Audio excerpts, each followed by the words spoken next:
Stephanie Everett from the suburban Chateau, and I'd like to welcome you to day one of our countdown to Christmas, our little adventure into all things holiday. Today, I'm so excited to start off with one of my favorite craft projects, and that is the Boxwood Wreath. Many years ago, we planted boxwood bushes all over our property, not to have a sharp-looking hedge or anything like that, but simply for the purpose of boxwood wreaths. My late mother-in-law, she loved to make boxwood wreaths, and so we have 4, 5, 6 out in the front yard and the same number in the backyard. And it's been a few years since I've made a boxwood wreath, but I really thought this would be a great kickoff to our countdown to Christmas. So I hope you enjoy the making of the boxwood wreath. Now, I'm fortunate to have a very good source of boxwood, and that is because we grow it in both our front and backyard, as I said. But I have several different varieties, and I've been really watching them this summer, keeping them trimmed back, keeping that new growth coming. They are not trimmed in a box style. They are just sort of a big bush. But that's so that we can cut different branches off in order to make boxwood wreaths. And years ago, as I said before, my husband's late mother was very, very into crafts, and she always made boxwood wreaths. And we were happy to plant boxwood so she could always have some boxwood to make wreaths from. So I started to do it as well. She taught me how to do it. This is all from Jane. And she also used to do some beautiful things with straw flowers and some different decorations. The boxwood wreath that we're making today is very plain. It's only going to be boxwood, and actually I'm not going to use it as a wreath at all. It's going to be more as a centerpiece. Now, the boxwood wreath itself doesn't take too many different items to put together. So the first thing I purchased was a straw wreath. I just got this at the local Hobby Lobby. Pretty simple. Almost any Michael's craft store, AC Moore would have a straw wreath. I took off the plastic wrap as I showed you.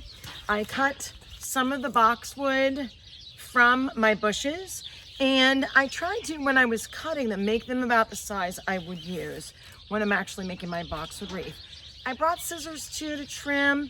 I've got my clippers, and I also have a pair of snippers in the bottom of my basket if I need to do any other trimming.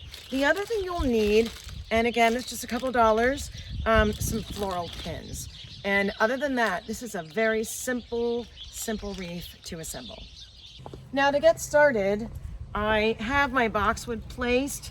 I'm going to place a couple of sprigs together, and I did pick what I found were the most beautiful. This is new growth on the boxwood since I've clipped the boxwood bushes the last time. I stepped a couple of branches together, and then I'm pushing the floral pin right into the main stem, and it's going to start creating the boxwood coverage. And then what I'm going to do is right over that, I'm going to put my next stem. It will cover the pin I put in on the last stem. And then I'm going to have to take some smaller pieces as well and put them on the inside. I will need more boxwood than what I have in my basket here. So when I run out of that, I'm going to go clip some more. And I just don't want to clip too much. I'd like to not have any extra when I'm all finished. So I'm just taking some of these bigger. You could put a couple of twigs together and your floral pin. And again, I'm just covering over the last ones I did, just to get that initial round all over my straw wreath. So you can see a little more close up exactly what I'm doing. I'm laying the next branch, I'm going to pick a different one, the next branch down here to kind of fill in that area. Here's my pin, put it right on the stem, and it's just going to overlap the next piece.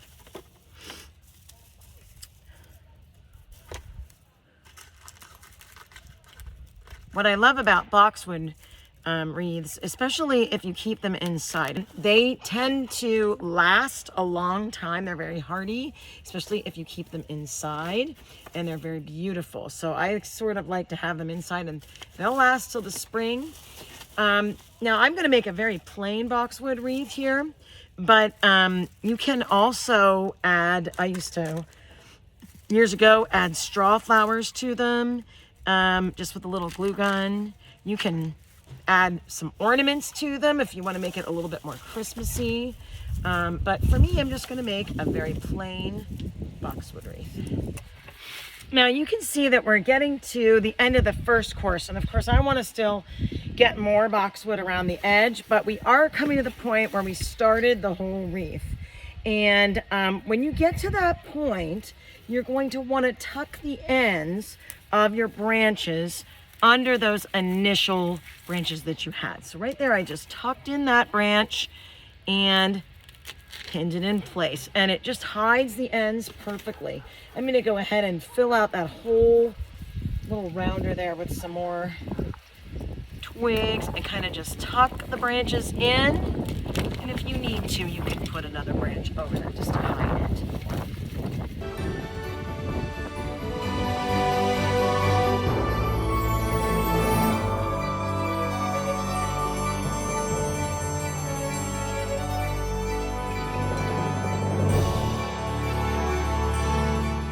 And here is our finished boxwood wreath.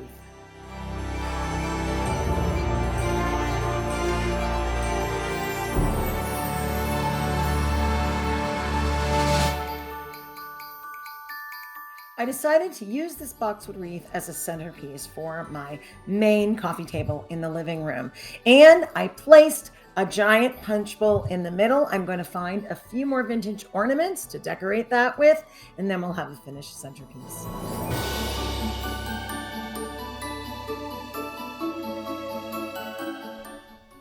Thanks so much for joining me on our first day of our countdown to Christmas here at the Suburban Chateau. I hope you'll take away a few pointers on how to make a boxwood wreath and try this on your own. As you can see, it's a very simple craft project, and it's one that's very worthwhile and will last a long time, even after the holidays. Thanks again for joining me here at the Suburban Chateau.